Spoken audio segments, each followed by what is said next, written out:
Dad is working late at the construction site?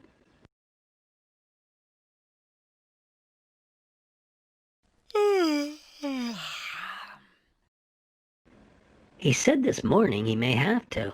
He'll call when he knows for sure.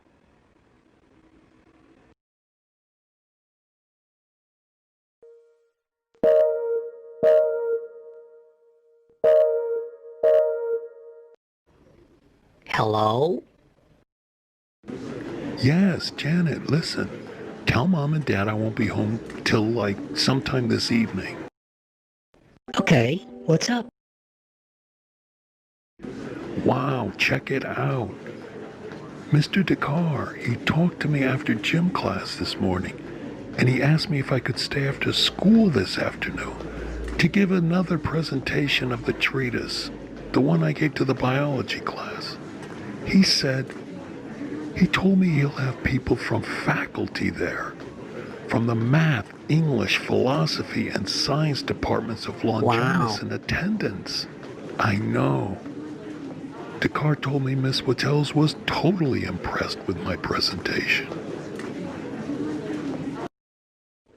Well, it's those last two picture graphs in your treatise that are literally, definitely, they're out of this world.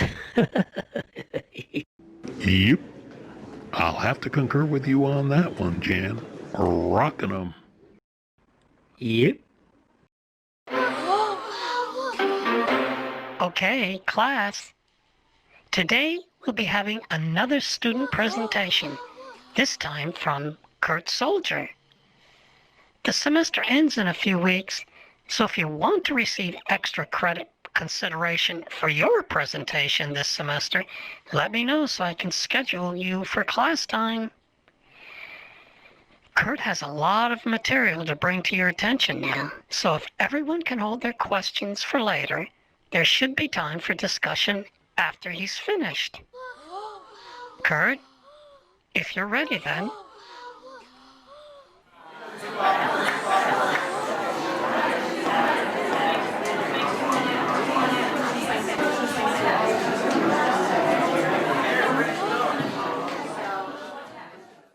Biology is fascinating, isn't it? I mean, the living animate object. So many different types of life forms on Earth, and I've always found interest to read and to watch the idiosyncratics of still another type of life crawling or flying around. So when Miss Wattels announced these extra credit presentations, I thought I'd be a little more diligent pondering a question I've had for some time. What constitutes something to be called alive or not? The several different answers I'd found within books at the library made the question seem just a tad bit too trite. I mean, a volcano is alive if the lava flow reproduces itself? Or Niagara Falls is alive if the water flowing over its cliffs reproduces itself?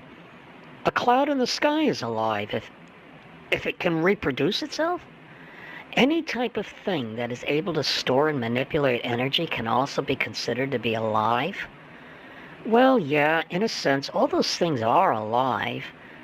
What is it in actuality that is specific to biological life and causing it to be so unique? I went up and down and all around in thought until one day I began to focus upon the neural and cognitive realms of animals, and to realize a treasure trove of what I refer to now as entities of the mind.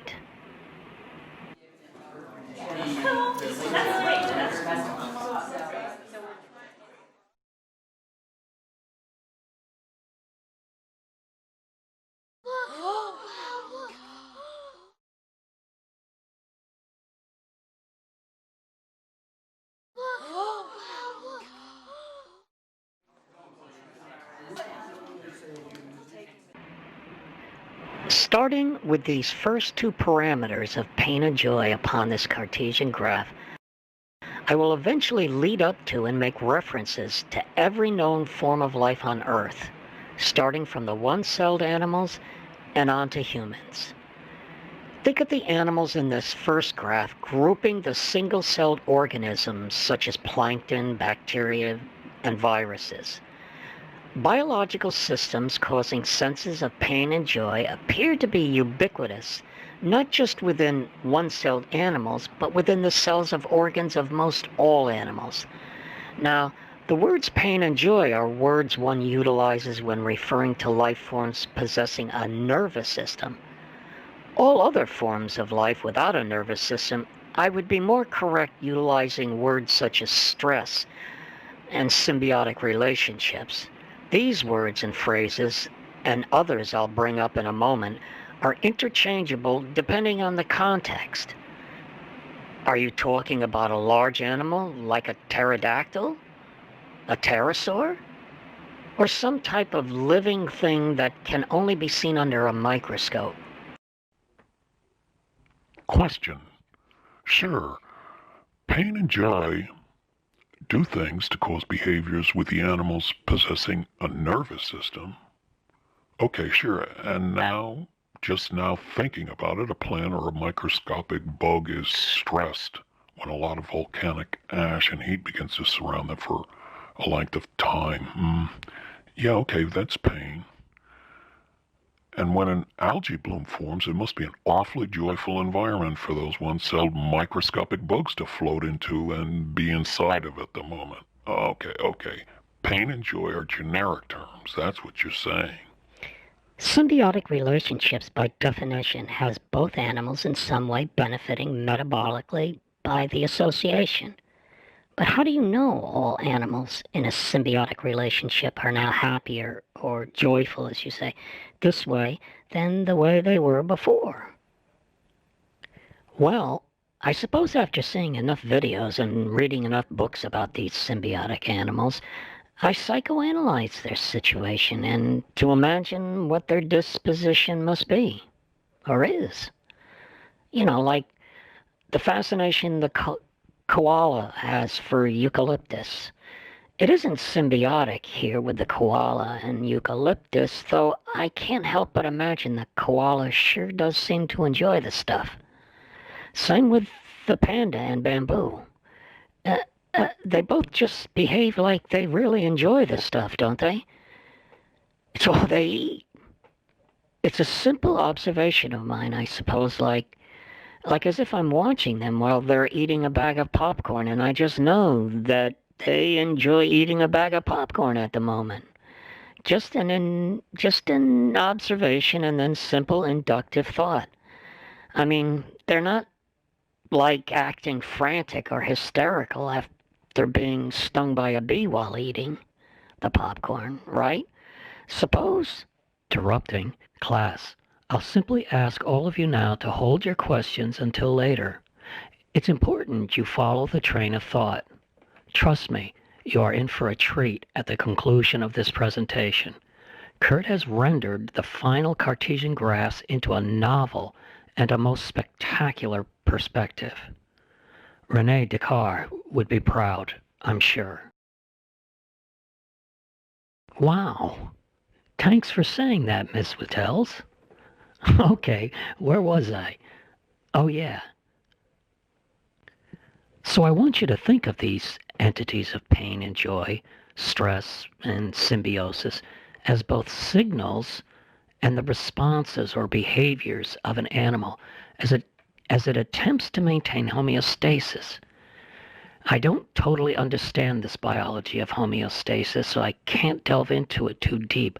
But I'm almost positive the only reason why the biochemical systems of pain and joy exist within animals in the first place is to signal that the homeostatic state is being altered in some way at the moment. There is a link, and this link I can't totally explain at the moment. Let me just leave it at that. And I will. I'll listen to your thoughts later when we have more time, okay? Okay. Now I draw a perpendicular axis intersecting the pain-joy axis. From the simple one-celled animals with their internal organelles and metabolic systems maintaining the state of homeostasis within themselves, now with this axial line, I'll introduce and categorize all the other type of animals, that is, those animals possessing a neural capacity. I want to have these neural entities' preservation and debilitation to describe animals with capacities to sense more things and also to manipulate more things within their environment. Animals in possession of a nervous system are more robust, with eyes to see, ears to hear, a nose to smell, and other sense organs, all simply to further maintain and govern the homeostatic state. You know, the tadpole has only a single genetically created ambulatory capacity, its fin, used to disrupt any type of perceived painful or threatening stimulus by swimming away and fleeing. Tadpoles possess no debilitating capacities, though bees, jellyfish, and ants are genetically endowed with physical apparatuses and a mindset to sting or bite perceived and interpreted threats. There are so many animals and plant species and behaviors within this second class of animals, but to further differentiate one from the other, I'd prefer not to at this time. I want to move on.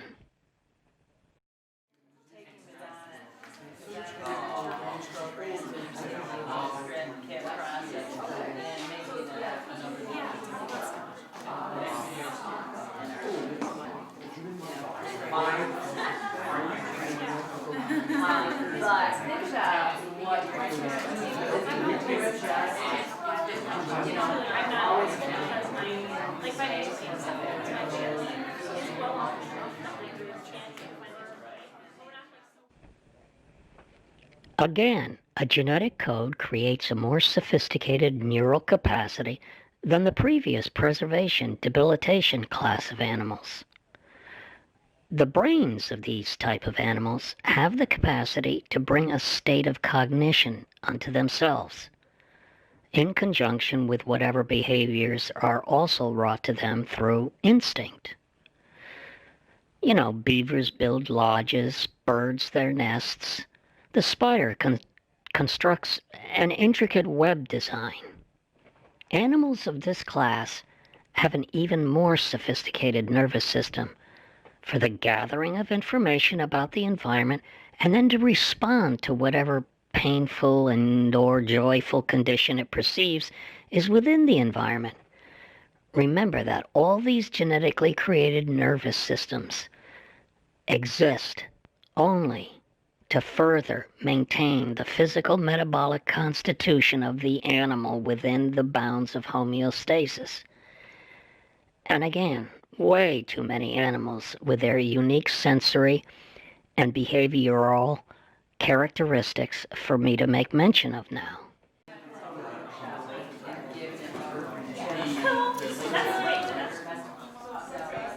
The genetic code which built our human nervous system has enabled us with a capacity to realize ideal concepts of construction and destruction. That is to say, to realize the life and death of ourselves and other objects. When I say ideal concepts of life and death, I imply utilization of these two entities as mental constructs which we then act upon. We bury our dead and we celebrate birthdays. These life and death entities make us behave in certain ways. Most all other animals probably are only, I don't know, I'll just say other animals only perhaps fear the pain that may occur when a threatening and deathly event is perceived. And the ideal concept of life to all the other non-human animals may simply be a void of the complex mental concepts we humans possess and call to mind. Non-human animals probably do not have a capacity to generate such complex building blocks of thought similar to our human thoughts and language. They have feelings and emotions, but their brains cannot Their brains cannot cook up those feelings and emotions into complex thought. Do you see what I'm trying to say?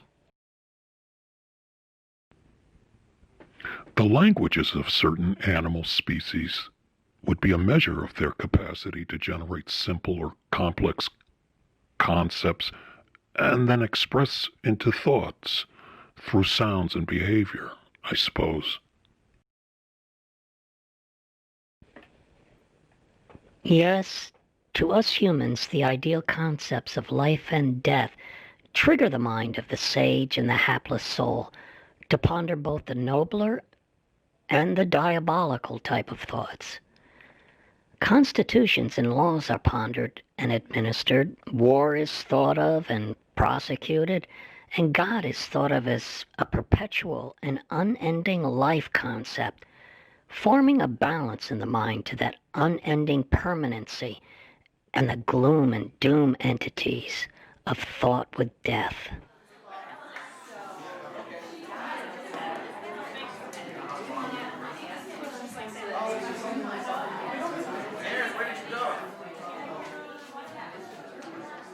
I want to now transform all the previous two-dimensional graphs I've described so far and into a single three-dimensional Cartesian graph. Doing so with the two axes, what I call introversion and extroversion.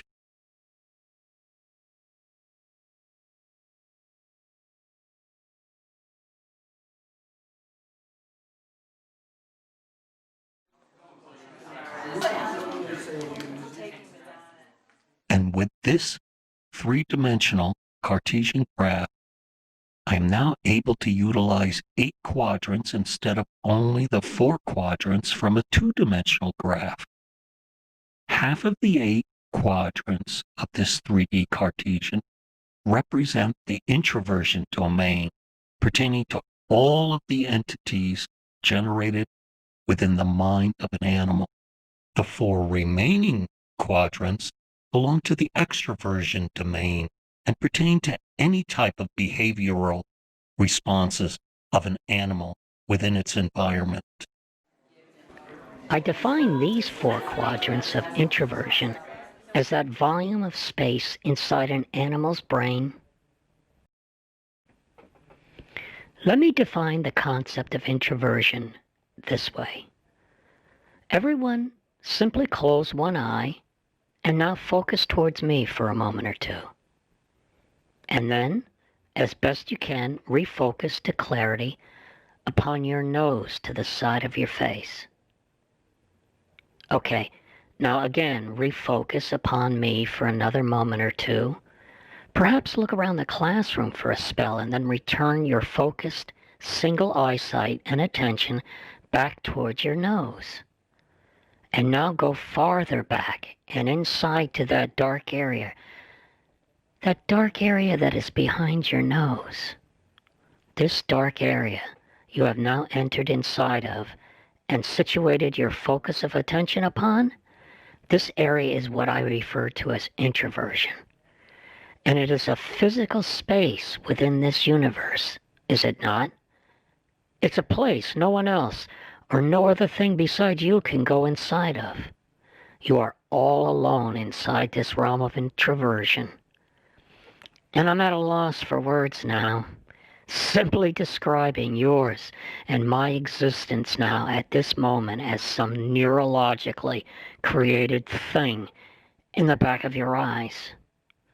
These 4 quadrants of introversion, though, they represent where all the entities I've discussed so far have and will occur inside the mind. Everyone still with me now? Okay. Our DNA molecules created a plethora of nerves of different sorts and scattered them to different places throughout our body so that different types of environmental stimulus can be transmitted to that thing in the back of your eyes. You can feel your fingertips typing out a message on your cell phone. This center realm represents where your thing in the back of your eyes receives signals, and the sense that your feet are cold, Your tongue signals the sense of the bitterness of dark chocolate.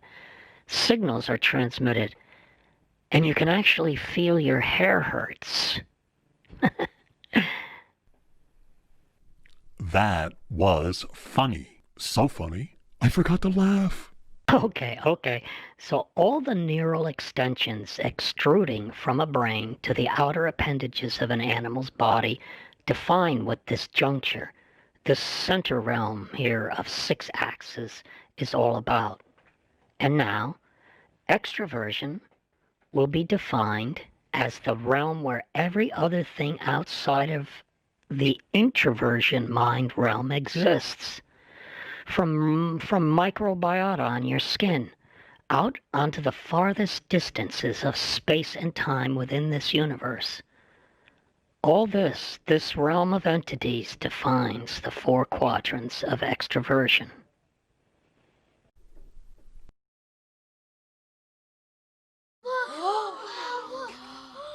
And now, when I join 2 of these thingamajingers together, an interesting perspective presents itself.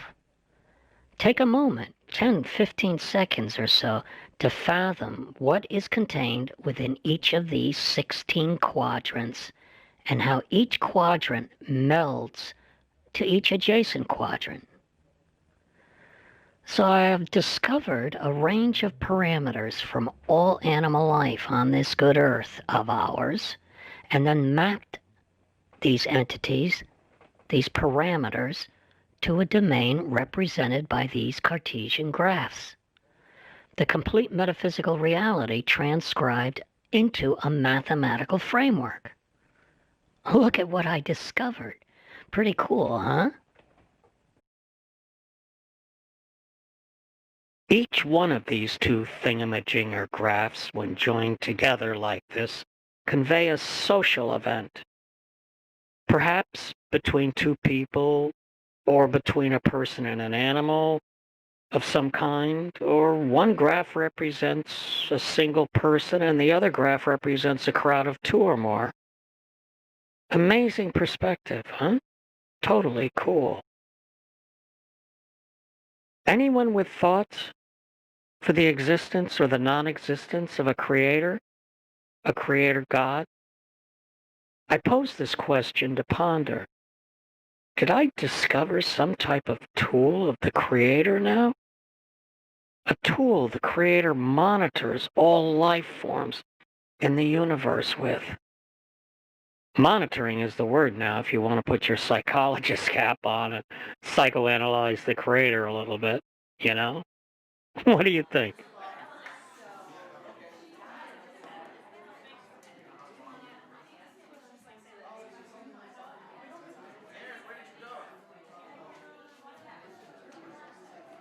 You know, the thought just came to me just now. Imagine a future computer system, probably an electronics-based computer system will be devised first, but eventually an ideal biological system is wanted. A future person or group of people write the most fascinating research paper of papers, detailing to the world the systems and methods inside a collection of neurons that give rise to that thing in the back of our eyes.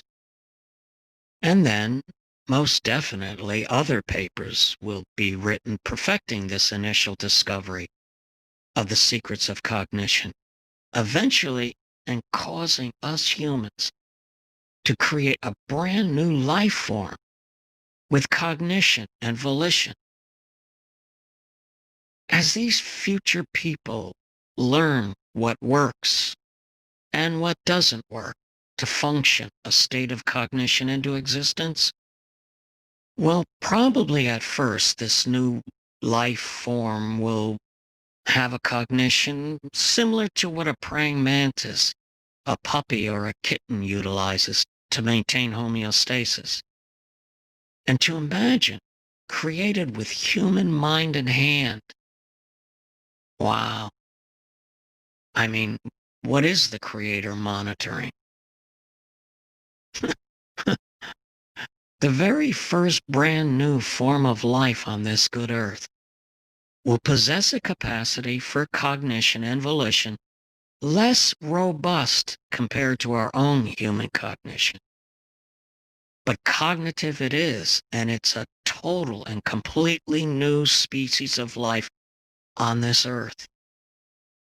And so the people of the future, and I suppose, oh my God, I'm including people like us today when I say, we are, and they will be like God.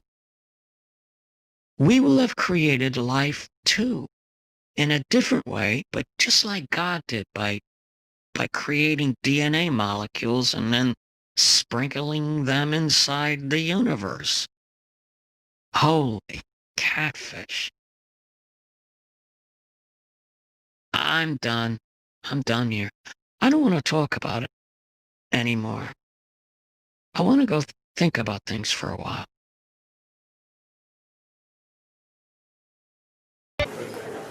Thank you so much, Kurt, for that classroom presentation. I'll never forget it. Perhaps I should thank you.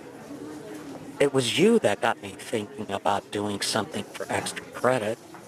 Why would I have even thought, much less have written that treatise, if it were not for your prodding?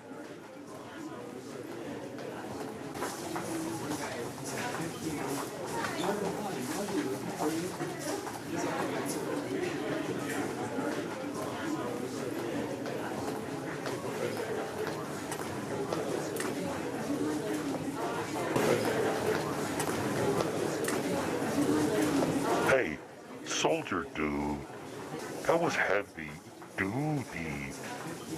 The last two graphs boggle the mind. Yeah, does it to my mind too, sometimes. What got you thinking to do a report like that, Miss Matels? You should have seen her. She was freaking out, like some cheerleader, sometimes almost in tears, standing behind you. She was? Yeah, but seriously, how'd you, come up with stuff like that? Basically wrote the thing, beginning to end, a couple weeks ago, over the Thanksgiving holidays, right off the top of my head. Did some editing, reading it through a dozen times. I don't know. I gotta get some books later.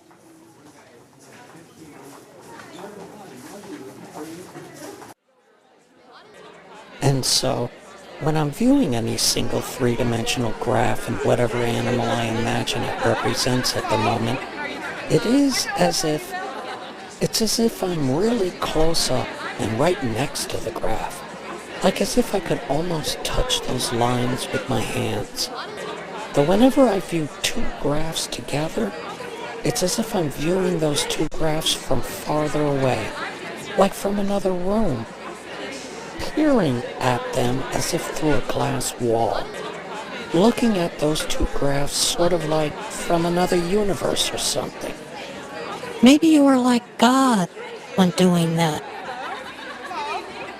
Think so?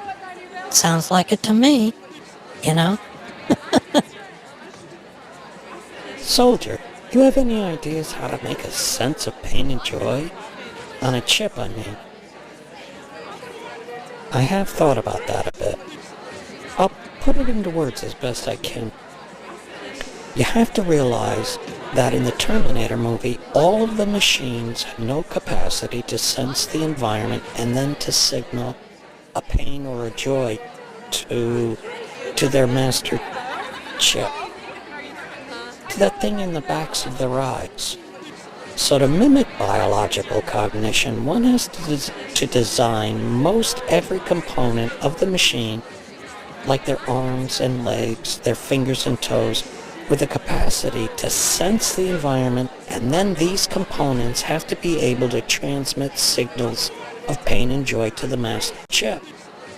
Ideally, each master chip is to be unique and designed in some way different from every other master chip. You know, allow each machine's master chip time to grow and to develop its unique personality. And I just now called these new life form things an it. I'm going to have to think of a better pronoun. I shouldn't refer to these things as an it. How about calling it W? A single letter. W. You know, like W said he's going to the store. Hey, W, will you come here, please? Just a single letter. W. He, she, W. What do you think? That will need some work. Like saying, W left its cell phone on the table. Then I need two pronouns. Her and she, his and him. And with 3 syllables, W, I don't know. Good start though. I do like that name though now. Thinking about it. A W. A double me. A play on words. That's kind of cool. The sense of pain and joy, though. How does one create a feeling inside of some computer chip or whatever? In time, that'll have to be a corporate secret. With me. Just me. You know, there's definitely going to be several people in groups over the next 100 years trying to understand what you're asking. To create a computer system mimicking biological cognition. What is it inside a collection of neurons which give rise to that thing in the back of the eyes? And with all these groups of people in the future, inventing ways that work and function, and surely ways that don't work and function, realize that eventually there will exist different models and types of, like Windows operating systems, Apple's operating system, Unix, BlackBerry operating systems. There's going to be different types of, different types of W's. You want to try and think of your own ways of thinking to answer these type of questions, because whatever ways I think of in the future for solution should probably stay with me, you know? W. That's a good one.